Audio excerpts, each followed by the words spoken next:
Buenos días, me presento, mi nombre es Denis Gómez y hoy vamos a hablar un poco acerca de los principios básicos del procesamiento de información y el aprendizaje.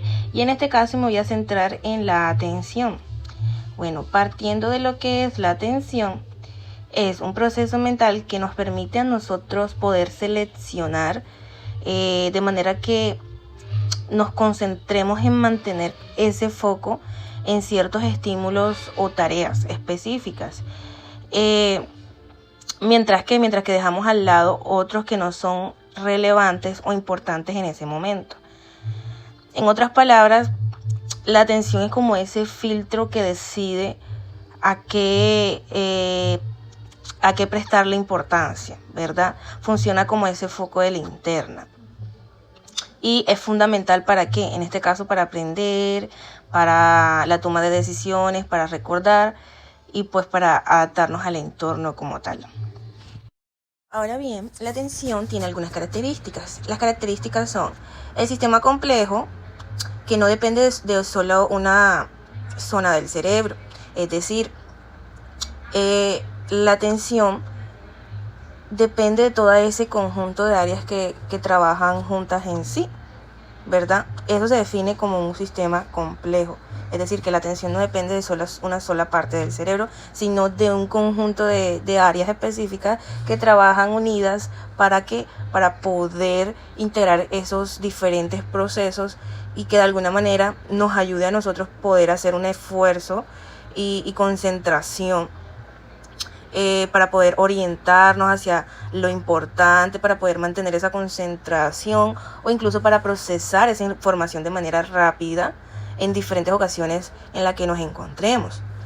Está el sistema multimodal, que básicamente, por decirlo así, combina esos procesos simples y procesos que requieren como de más esfuerzo.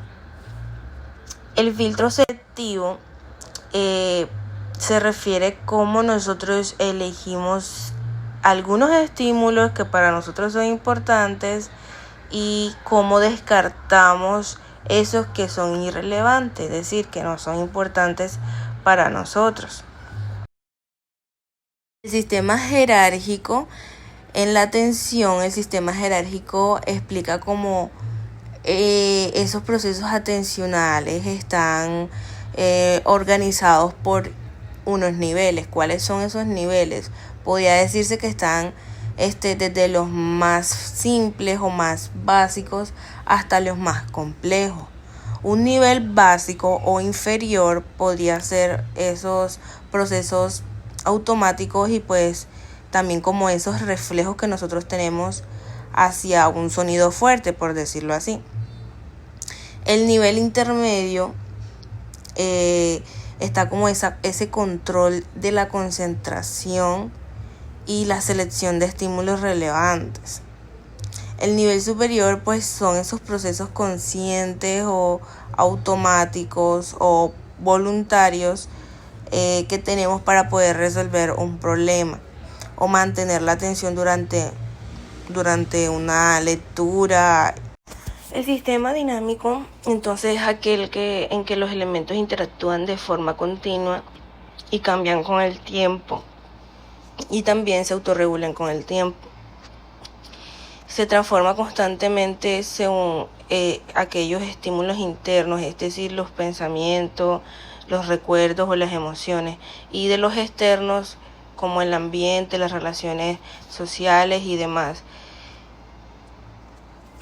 También tenemos la supervisión de la actividad mental, que hace referencia a la capacidad de la mente de observarse a sí misma y de regular su propio funcionamiento, por decirlo así.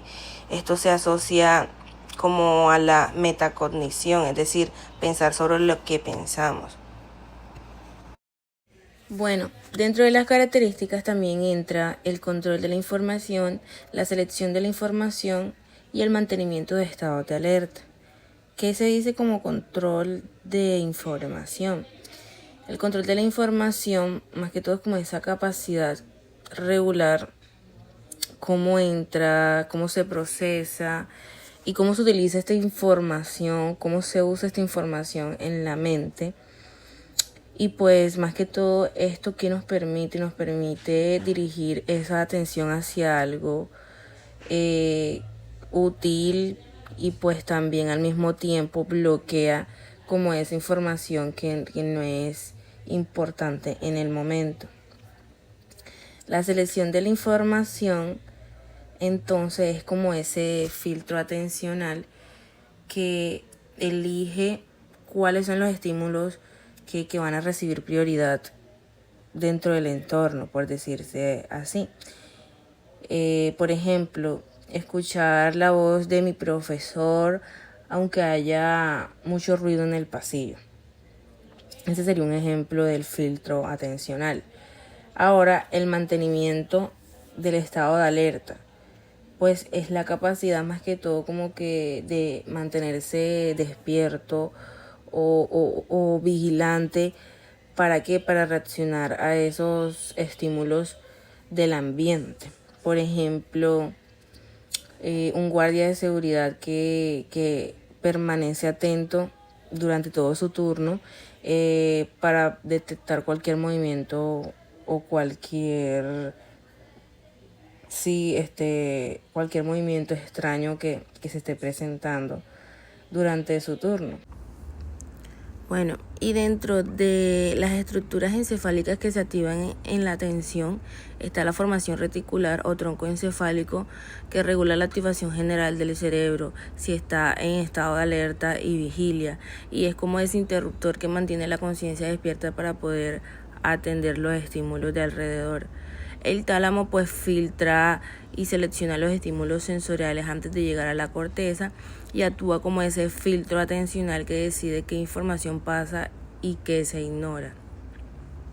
La corteza parietal posterior dirige la orientación espacial de la atención, es decir, hacia dónde miramos o escuchamos. Y el lóbulo parietal derecho, en este caso es muy importante para la atención espacial, ya que aquí causan negligencia espacial, las lesiones. Y la corteza prefrontal pues regula la atención sostenida y selectiva, así como el control ejecutivo. Decide qué estímulos atender y cuáles inhibir. Y los ganglios basales facilitan el cambio de foco atencional y ayudan a mantener la atención en tareas repetitivas. El sistema límbico, amígdala e hipocampo funciona de manera que modula la atención hacia estímulos emocionales o estímulos importantes para la supervivencia.